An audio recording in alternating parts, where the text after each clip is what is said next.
Assalamualaikum warahmatullahi wabarakatuh.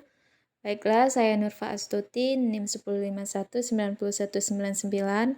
Baiklah, di sini saya perwakilan dari kelompok 1 ingin menjelaskan tentang peranan e-government dalam pelayanan publik. Studi kasus Mall Pelayanan Publik Kabupaten Sumedang.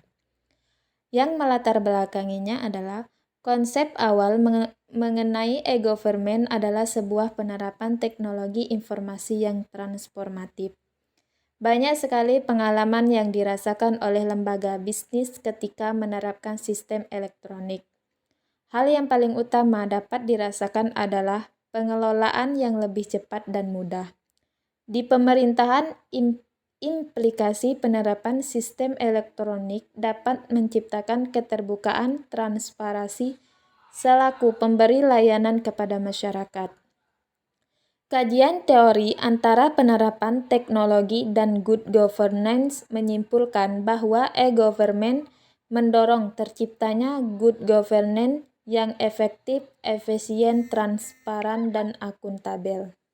Pemanfaatan teknologi informasi terhadap pelayanan publik. E-government merupakan sistem manajemen informasi dan layanan masyarakat berbasis internet untuk merekam dan melacak informasi publik dan memberi akses layanan publik oleh instansi pemerintah. Proyeksi nyata mengenai definisi ini adalah, misalnya masyarakat dapat membayar rekening listrik atau mengelola perizinan usaha secara mandiri dengan bantuan sistem informasi manajemen yang terbuka, mudah, dan cepat. Pengembangan e-government sebagai pemanfaatan teknologi informasi mencakup dua aktivitas yang berkaitan, yaitu A. Pengelolaan data, pengelolaan informasi, sistem manajemen, dan proses kerja secara elektronis. B. Pemanfaatan kemajuan teknologi informasi agar pelayanan publik dapat diakses secara mudah dan murah oleh masyarakat di seluruh wilayah negara. Melaksanakan maksud pengembangan e-government tersebut, maka arahnya ditujukan untuk A. Pembentukan jaringan informasi dan transaksi pelayanan publik memiliki kualitas dan lingkup yang dapat memuaskan masyarakat luas serta dapat terjangkau di seluruh wilayah Indonesia. Pada setiap saat tidak dibatasi oleh sekat waktu dengan biaya terjangkau oleh masyarakat. B. Pembentukan hubungan interaktif dengan dunia usaha untuk meningkatkan perkembangan perekonomian nasional dan memperkuat kemampuan menghadapi perubahan dan persaingan perdagangan bebas. C. Pembentukan mekanisme dan saluran komunikasi dengan lembaga-lembaga negara serta penyediaan fasilitas dialog publik bagi masyarakat agar dapat berpartisipasi dalam perumusan kebijakan negara. D. Pembentukan sistem manajemen dan proses kerja yang transparan dan efisien, serta memperlancar transaksi dan pelayanan antar lembaga pemerintah dan pemerintah daerah. Tujuan utama implementasi teknologi informasi pada sektor pemerintahan adalah munculnya berbagai prakarsa inisiatif yang transparan ke arah perbaikan akses, kompetisi global, dan perbaikan kesejahteraan hidup secara lebih cepat, efisien, dan dapat diandalkan reliable. Kunci keberhasilan untuk pemenuhan tujuan tersebut terletak pada adanya arahan leadership dan strategi pemilihan teknologi yang cepat. Selain itu, harus dipenuhi juga beberapa komponen berikut. Pertama, adanya proses bisnis didasarkan kepada prosedur, aturan main, dan hukum yang diterapkan pada perusahaan atau organisasi. Yang kedua, tersedianya sumber daya manusia, budaya kerja users, pengembangan, operator, administrator, serta manajemen dan pemimpinan organisasi. Yang ketiga, investasi di bidang IT IT yang meliputi sistem dalam jaringan online atau software aplikasi dan infrastruktur jaringan. 4. Adanya pengawasan publik atau masyarakat sebagai sistem kontrol yang paling efisien. Pengembangan e-government dapat memberikan manfaat, di antaranya adalah A. Pelayanan jasa lebih baik kepada masyarakat. Informasi disediakan 24 jam sehari, 7 hari dalam seminggu tanpa harus menunggu dibukanya kantor. B. Peningkatan hubungan antar pemerintah, pelaku bisnis, dan masyarakat sipil. C. Pemberdayaan masyarakat melalui informasi mudah diperoleh. D. Pelaksanaan pemerintahan lebih efisien. E. Bagi pemerintah, pembuatan surat-surat dan dokumen penting akan lebih mudah dan cepat. Menurut Indrajit 2006, manfaat terpenting dari implementasi e-government adalah terwujudnya pemerintahan yang lebih bertanggung jawab bagi warganya. Berdasarkan karakteristik teknologi informasi yang digunakan dalam e-government, ada beberapa manfaatnya. 1. Terciptanya pemerintah yang lebih baik karena proses pelayanan yang lebih transparan. 2. Berkurangnya praktik korupsi karena komputer tidak memiliki sifat bawaan yang mengarah pada perilaku korup.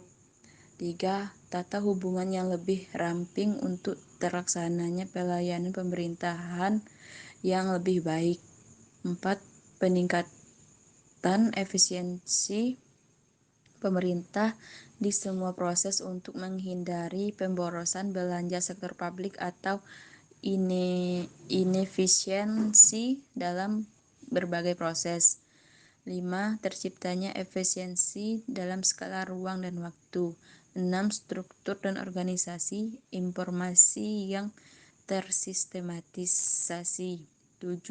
Peningkatan manajemen sumber daya baik dari sisi peningkatan bidang kendali maupun sumber daya organisasinya sendiri. Baiklah, saya Indah Prestica Irawan dengan NIM 10519222. Di sini saya akan melanjutkan penjelasan materi kelompok kami. Pelayanan publik yang efektif dan komunikatif. Setiap warga negara hampir dapat dipastikan akan berurusan dengan instansi pemerintahan untuk keperluan administrasi publik. Berbagai keperluan terhadap pelayanan publik mengharuskan warga negara berinteraksi dengan para aparat pemerintah di berbagai lembaga. Pelayanan negara terhadap warga negaranya merupakan amanat yang tercantum dalam Undang-Undang Dasar 1945, diperjelas kembali dalam Undang-Undang Nomor 25 Tahun 2009 tentang Pelayanan Publik. Undang-Undang Pelayanan Publik mengatur prinsip-prinsip pemerintahan yang baik agar fungsi-fungsi pemerintahan berjalan efektif.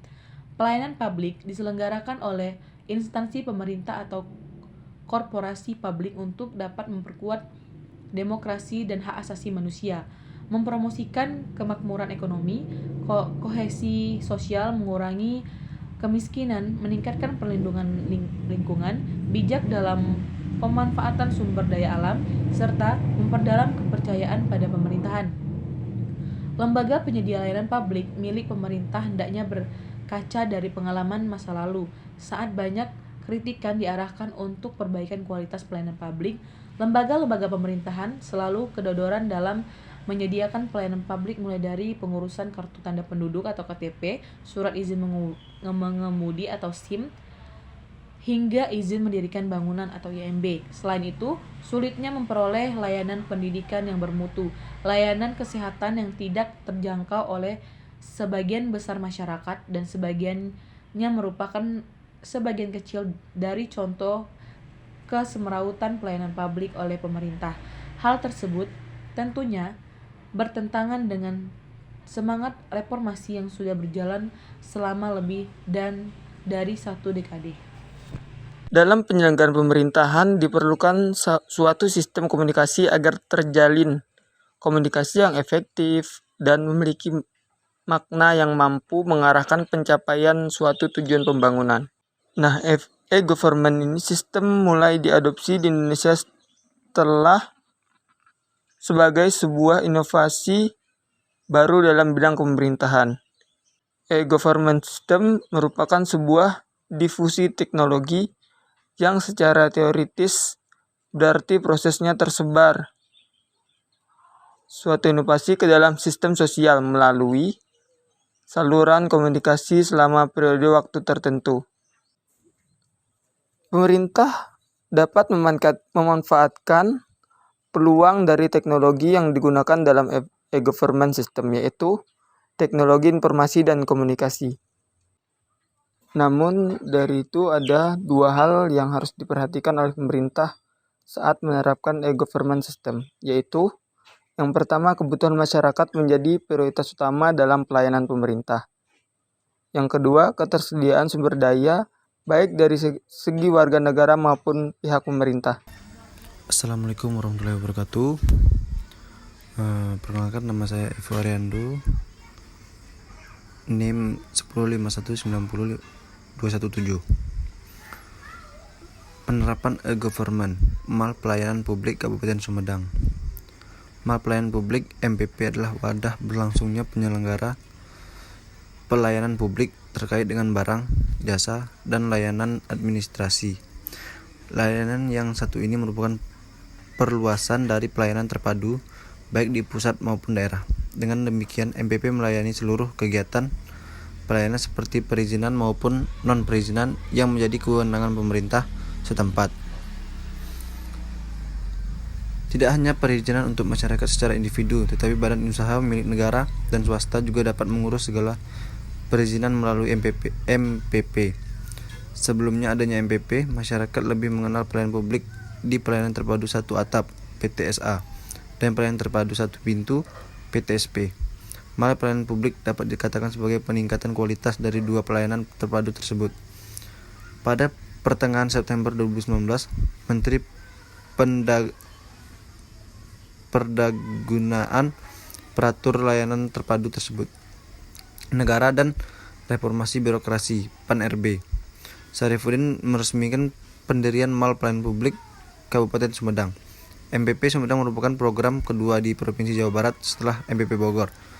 Menteri berasumsi bahwa dengan berdirinya MPP dapat menumbuhkan interaksi yang semakin dekat antara pemerintah dan masyarakat, sehingga kepercayaan dan keputusan publik dapat meningkat. Baiklah, saya Muhammad Alfani Rahman, NIM 105190216, akan melanjutkan materi sebelumnya, yaitu penerapan e-government pada Mal Pelayanan Publik Kabupaten Sumedang. Pengembangan MPP ini merupakan langkah pemerintah dalam menyambut era globalisasi. Saat ini, sesuai kebutuhan masyarakat, pemerintah harus membangun sistem terintegrasi yang digital dan adaptif terhadap perubahan. Terlebih saat ini, dunia sedang berlomba-lomba mengedepankan keterbukaan atau open government. Dalam kapasitasnya, Kementerian PAN-RB mendorong penerapan sistem pemerintah berbasis elektronik atau SPBE yang merupakan konsep e-government. SPBE mengintegrasikan seluruh sistem pemerintah sehingga aplikasi-aplikasi yang dibangun masing-masing instansi pemerintah tidak akan ada lagi. Kehadiran MPP di Sumedang diharapkan dapat mendorong kabupaten ini melakukan inovasi dalam pelayanan publik. Saat ini, MPP Kabupaten Sumedang melayani 361 jenis pelayanan publik. Beberapa instansi publik yang membuka pelayanan di MPP ini, misalnya Disdukcapil, BPJS, PT PLN, PDAM, dan perbankan daerah. Hal yang patut diapresiasi adalah hadirnya aplikasi mobile yang dapat terpasang di ponsel masyarakat. Aplikasi ini menunjang kemudahan akses masyarakat yang hendak memanfaatkan layanan MPP.